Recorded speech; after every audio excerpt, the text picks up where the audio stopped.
De mi voz a tu alma presenta el poder de la palabra hablada, de El poder está dentro de ti, de Louise Hay. El poder de la palabra hablada.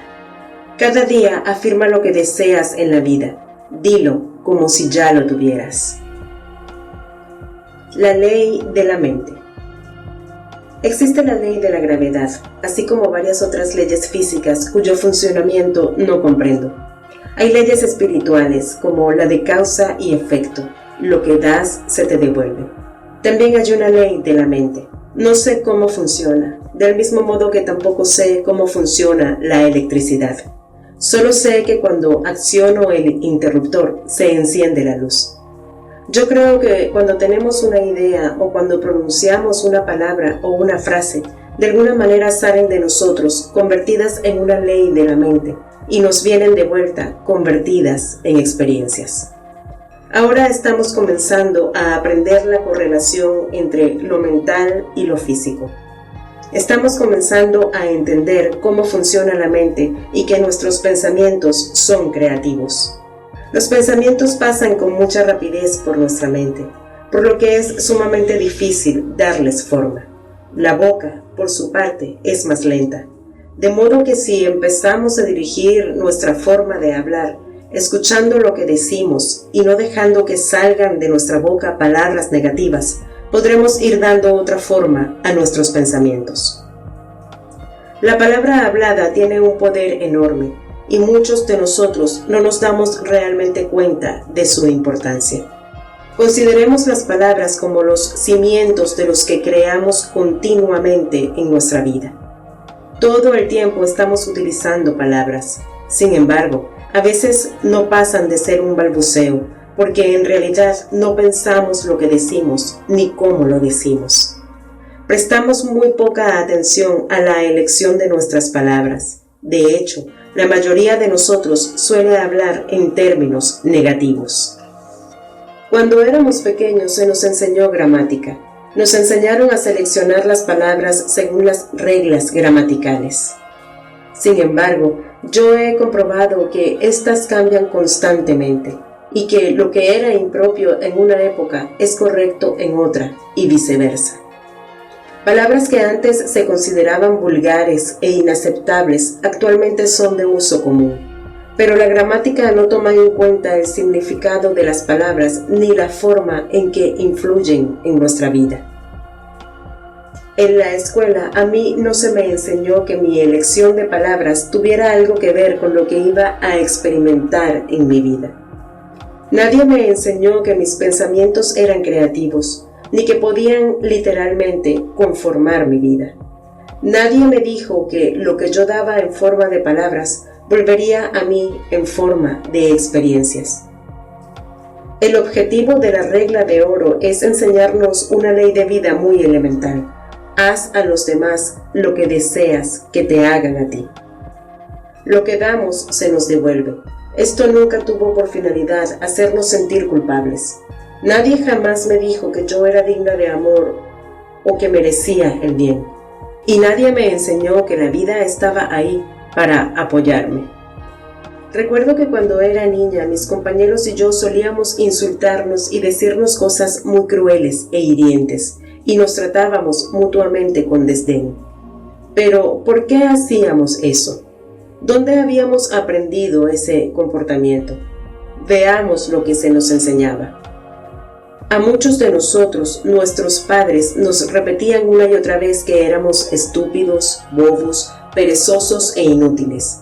Éramos una molestia y no valíamos lo suficiente. Más de algún pequeño escuchó a sus padres lamentarse y decir que ojalá no hubiera nacido. Tal vez nos encogimos asustados al escuchar estas palabras, pero no comprendimos lo profundamente clavados que quedarían el dolor y la herida. ¿Cómo cambiar el diálogo interno? Demasiado a menudo aceptamos los primeros mensajes que recibimos de nuestros padres. Escuchamos cómo nos decían: cómete las espinacas, limpia tu cuarto o haz tu cama, e interpretamos que debíamos hacerlo para que nos amaran. Entendimos que solo éramos aceptables si hacíamos ciertas cosas, que la aceptación y el amor eran condicionales. Sin embargo, se trataba del concepto de otra persona sobre lo que era digno y no tenía nada que ver con nuestro propio y profundo valor personal. Nos quedó la idea de que solo podíamos existir si hacíamos esas cosas para agradar a los demás. De otra forma, no teníamos ni siquiera el permiso para existir. Estos primeros mensajes contribuyen a configurar lo que yo llamo diálogo interno, es decir, la forma en que nos hablamos a nosotros mismos. El diálogo interno es muy importante porque constituye la base de nuestras palabras habladas, crea el ambiente mental según el cual vamos a actuar y determina la clase de experiencias que atraeremos. Si nos despreciamos o subvaloramos, la vida va a significar muy poco para nosotros. En cambio, si nos amamos y valoramos, entonces la vida puede ser un don precioso, un maravilloso regalo. Si somos desdichados o nos sentimos frustrados o insatisfechos, es muy fácil echar la culpa a nuestros padres o a los demás. Sin embargo, cuando lo hacemos, nos quedamos atascados en esa situación, en nuestros problemas o frustraciones. Las palabras de culpa no nos proporcionan libertad. Recuérdalo, hay poder en nuestras palabras. Lo repito, nuestro poder proviene de hacernos responsables de nuestra vida. Ya sé que eso de ser responsable de nuestra propia vida suena un poco intimidante, pero es que en realidad lo somos, tanto si lo aceptamos como si no. Y para ser verdaderamente responsables de nuestra vida, tenemos que hacernos responsables de nuestra boca. Las palabras y frases que decimos son una prolongación de nuestros pensamientos. Empieza a prestar atención a lo que dices. Si pronuncias palabras negativas o limitadoras, cámbialas. Cuando escucho alguna historia o anécdota negativa, no voy por ahí contándosela a todo el mundo. Creo que ya ha ido demasiado lejos y dejo que se vaya. En cambio, si escucho una historia positiva, se la cuento a todo el mundo. Cuando estés con otras personas, presta atención a lo que dicen y a cómo lo dicen. Trata de relacionar lo que dicen con lo que están experimentando en su vida. Muchísima gente vive a base de debería. Cuando escucho la palabra debería, es como si sonara una campanilla en mi oído. Hay personas a las que se les ha escuchado decir, y con frecuencia, hasta más de 10 veces en un solo párrafo. Estas mismas personas no se explican por qué su vida es tan rígida, ni por qué no logran cambiar su situación. Desean controlar cosas que no pueden controlar. Entonces, o bien se culpan a sí mismas o culpan a otra persona. Y después se preguntan por qué no llevan una vida de libertad. También podemos eliminar la expresión tengo que de nuestro vocabulario y de nuestro pensamiento. Cuando lo hagamos, liberaremos todas las presiones que nos autoimponemos. Nos creamos enormes presiones cuando decimos, tengo que ir a trabajar, tengo que hacer esto, tengo que. En su lugar, comencemos a decir, elijo ir al trabajo porque me da dinero para pagar el alquiler. Elijo da una perspectiva totalmente diferente a nuestra vida. Todo lo que hacemos es por elección, incluso aunque no lo parezca. Muchas personas usamos también la palabra pero. Hacemos una afirmación y luego añadimos pero, lo cual nos orienta en dos direcciones diferentes. Nos enviamos mensajes contradictorios. La próxima vez que hables, presta atención al uso que haces de la palabra pero. Otra expresión a la que tenemos que prestar atención es no olvides. Estamos habituados a decir no olvides esto o aquello. ¿Y qué pasa? Que lo olvidamos. Lo que de verdad necesitamos es recordar, no olvidar. De modo que podemos comenzar a emplear la expresión por favor recuerda en lugar de no olvides. Cuando te despiertas por la mañana, maldices el hecho de tener que ir a trabajar. Te quejas del tiempo, te quejas de que te duele la cabeza o la espalda. ¿Qué es lo que piensas o dices en segundo y tercer lugar? Le chillas a tus hijos para que se levanten. La mayoría de las personas dicen más o menos las mismas cosas cada mañana. ¿Cómo hace que empiece tu día lo que dices? ¿Es un comienzo positivo, alegre y maravilloso, o es malhumorado y crítico? Si te lamentas, gruñes y maldices, esas son las bases que sentarás para ese día. ¿Cuáles son los últimos pensamientos antes de dormirte? ¿Son potentes pensamientos curativos o son de inquietud por tu pobreza? Los pensamientos de pobreza no solo se refieren a la escasez de dinero, son formas negativas de ver cualquier aspecto de tu vida, cualquier cosa que no fluye libremente en tu vida. ¿Te preocupa el mañana? Yo suelo leer algo positivo antes de dormirme. Soy consciente de que mientras duermo hago muchísima limpieza que me prepara para el día siguiente. Me resulta muy útil traspasar a mis sueños los problemas o interrogantes que tenga. Sé que mis sueños me ayudarán a resolver cualquier cosa que suceda en mi vida. Yo soy la única persona que puede pensar en mi mente, así como tú eres la única persona que puede pensar en la tuya. Nadie nos puede obligar a pensar de forma diferente. Nosotros escogemos nuestros pensamientos, que constituyen la base de nuestro diálogo interno. A medida que iba comprobando cómo funcionaba cada vez más en mi vida este proceso, vivía más de acuerdo con lo que enseñaba a los demás. Vigilaba de verdad mis palabras y pensamientos y a cada momento me perdonaba por no ser perfecta. En lugar de luchar por ser una persona excelente que fuera aceptable a los ojos de los demás, me di permiso para ser yo misma. Cuando por vez primera comencé a confiar en la vida y a considerarla como un lugar acogedor, me sentí más ligera. Mi humor se hizo menos mordaz y más auténticamente divertido. Trabajé para liberar toda crítica y todo juicio de mí misma y de los demás. Dejé de contar historias catastróficas. Somos tan rápidos para propagar las malas noticias. Es francamente increíble. Dejé de leer los periódicos y renuncié al telediario de la noche, porque toda la información que daba se refería a desastres y violencia, y contenía muy pocas buenas noticias. Me di cuenta de que la mayoría de la gente en realidad no desea escuchar buenas noticias. Les encanta escuchar malas noticias para tener algo de qué quejarse. Somos demasiadas las personas que contamos una y otra vez las mismas historias negativas hasta convencernos de que solo existe el mal en el mundo. Durante un tiempo hubo una emisora de radio que se dedicó a dar solamente noticias buenas. Quebró. Cuando enfermé de cáncer, decidí abandonar todo chismorreo. Con gran sorpresa por mi parte, descubrí que ya no tenía nada que decirle a nadie. Me di cuenta de que cada vez que me encontraba con algún amigo, inmediatamente me ponía a comentar con él el último chisme o trapo sucio. Finalmente descubrí que había otras formas de conversar, aunque este no fue un hábito fácil de romper. De todas maneras, si yo murmuraba de otras personas, lo más probable es que éstas hicieran lo mismo conmigo, pues lo que damos lo recibimos de vuelta.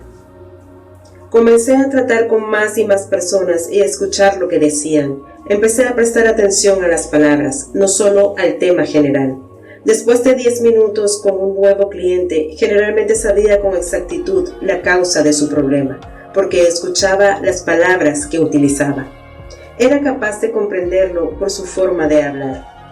Sabía que sus palabras contribuían a crear y a agravar su problema. Si al hablar empleaba palabras negativas, ¿te imaginas cómo debía ser su diálogo interno? Evidentemente, la programación negativa era la que dominaba, los pensamientos de pobreza, como yo los bauticé. Un sencillo ejercicio que te sugiero hacer es colocar un magnetófono junto a tu teléfono y grabar la conversación que tenga lugar cada vez que hagas o recibas una llamada. Cuando la cinta esté llena por ambos lados, escúchala. Escucha lo que has dicho y cómo lo has dicho. Lo más probable es que te sorprendas. Escucharás las palabras que empleas y la inflexión de tu voz.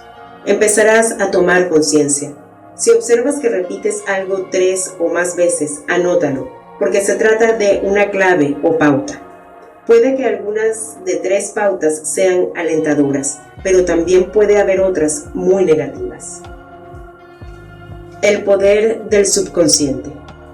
A la luz de lo que he dicho hasta aquí, deseo analizar el poder de nuestro subconsciente. Nuestro subconsciente no hace juicios, acepta todo lo que decimos y crea en concordancia con nuestras creencias. Siempre dice sí. Nuestro subconsciente nos ama y nos proporciona lo que nosotros afirmamos, pero tenemos elección. Si elegimos conceptos y creencias de pobreza, entonces el subconsciente supondrá que eso es lo que deseamos y continuará dándonos estas cosas hasta que decidamos cambiar nuestros pensamientos, palabras y creencias por otros mejores. Nunca estamos obstaculizados porque siempre podemos volver a elegir. Hay millones y millones de pensamientos entre los cuales podemos escoger. Nuestro subconsciente no sabe distinguir entre lo verdadero y lo falso, o entre lo correcto y lo incorrecto. No nos conviene desaprobarnos de ninguna manera. No nos conviene decir algo así como, ¡ay, estúpido de mí!, porque el subconsciente escuchará ese diálogo interno y al cabo de un tiempo nos sentiremos realmente estúpidos. Si lo repetimos mucho, se convertirá en una convicción en nuestro subconsciente. Os diré una verdad muy importante. El subconsciente no tiene sentido del humor. Es muy importante saberlo y comprenderlo. No se puede hacer una broma respecto a uno mismo y pensar que eso no tiene importancia. Cualquier frase despectiva que pronuncies sobre ti mismo, aun cuando la digas con la intención de ser ingenioso o divertido, tu subconsciente la aceptará como verdadera. Yo no permito que se hagan chistes despectivos en mis talleres o seminarios. Admito chistes verdes o de cualquier otro tipo, pero no chistes que muestren desprecio por una nacionalidad, raza, sexo, color, etc. De modo que no hagas chistes ni comentarios despectivos sobre ti, ya que no te crearán buenas experiencias. Tampoco los hagas sobre otras personas. El subconsciente no distingue entre ti y los demás. Escucha las palabras y cree que hablas de ti mismo. La próxima vez que te sientas tentado a criticar a alguien, pregúntate por qué piensas eso de ti mismo. Vemos en los demás solo aquello que vemos en nosotros mismos. En lugar de criticar a los demás, elógialos y verás cómo dentro de un mes notarás un enorme cambio en ti. Nuestro mundo es en realidad un asunto de enfoque y actitud. Fíjate en la forma en que se expresan las personas solas, desdichadas, pobres, enfermas. ¿Qué palabras emplean? ¿Qué han aceptado como verdad sobre sí mismas? ¿Cómo se describen a sí mismas? ¿Cómo describen su trabajo, su vida, sus relaciones? ¿Qué esperan de la vida?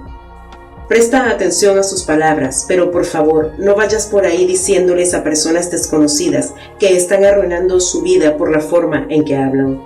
Tampoco lo hagas con tus familiares y amigos, porque no te lo agradecerán ni valorarán la información. Pero sí usa esta información para iniciar una nueva relación contigo mismo y llévala a la práctica si deseas que tu vida cambie. Porque incluso en el más pequeñísimo plano, si cambias tu forma de hablar, también cambiarán tus experiencias. Si estás enfermo y crees que tu enfermedad es incurable, que te vas a morir y que la vida es una miseria porque nada te funciona, ¿adivinas qué pasa? Puedes elegir renunciar a tu concepto negativo de la vida. Empieza por afirmar que eres una persona amable, digna de amor, digna de curarte y que atraes todo lo que necesitas en el aspecto físico para sanar. Afirma que estás dispuesto a ponerte bien y que puedes hacerlo confiadamente porque estás a salvo. Muchas personas solamente se sienten a salvo cuando están enfermas. Suelen ser del tipo que tienen dificultad para decir no. La única forma en que pueden negarse a hacer algo es diciendo, me siento demasiado mal para hacerlo. Es la excusa perfecta. Recuerdo a una mujer que asistía a mis talleres. Ya llevaba 3 operaciones de cáncer. Era incapaz de decir no a nadie. Su padre era médico y ella era una buena hija, de manera que todo lo que papá decía que ella debía hacer, lo hacía. Le resultaba imposible decir no. Le pidieras lo que le pidieras, ella tenía que decir sí. Llevó 4 días lograr que por fin chillara no a todo pulmón. Logré que lo hiciera agitando el puño. No, no y no. Una vez que consiguió hacerlo, le encantó. He comprobado que muchas mujeres que enferman de cáncer de mama no sabían decir no. Nutren a todo el mundo excepto a ellas mismas. Una de las cosas que recomiendo a las mujeres que tienen cáncer de mama es que aprendan a decir no, no quiero hacerlo, no. 2 o 3 meses de decir no a todo y las cosas empiezan a cambiar. Las mujeres necesitamos nutrirnos diciendo, deseo hacer esto y no lo que tú quieres que haga. Cuando yo tenía mi consultorio particular, solía escuchar a mis clientes hablar de sus limitaciones. Siempre deseaban que yo supiera por qué motivo estaban estancados. Si creemos que estamos estancados y aceptamos que lo estamos, entonces, sin duda, estaremos estancados. Nos quedamos estancados porque así se satisfacen nuestras creencias negativas. En lugar de eso, comencemos a centrar nuestra atención en nuestras fuerzas. Muchas personas me han dicho que mis cintas les han salvado la vida. Deseo que comprendas que ningún libro ni ninguna cinta te va a salvar. Un trocito de cinta en una cajita de plástico no te va a salvar la vida. Lo que importa es lo que tú haces con esa información. Yo puedo darte muchísimas ideas, pero lo que hagas con ellas es lo que cuenta. Te sugiero que escuches alguna cinta en particular una y otra vez durante un mes o más para que las ideas que contiene se conviertan en una nueva pauta de comportamiento. Yo no soy tu salvadora ni tu sanadora. La única persona que va a realizar un cambio en tu vida eres tú. Ahora bien, ¿cuáles son los mensajes que deseas escuchar? Ya sé que esto lo repito una y otra vez. Amarnos a nosotros mismos es lo más importante que podemos hacer, porque cuando nos amamos no nos hacemos daño ni tampoco se lo hacemos a ninguna otra persona. Es la receta para la paz mundial. Si yo no me hago daño y no te hago daño, ¿cómo podemos estar en guerra? Cuantas más personas lleguemos a ese lugar, mejor será el planeta. Comencemos a tomar conciencia de lo que sucede escuchando las palabras que decimos en nuestro diálogo interno y en el diálogo con los demás. Entonces podremos empezar a realizar los cambios que nos ayudarán a curarnos a nosotros mismos y al resto del planeta. Gracias por estar una vez más conectado a De mi voz a tu alma.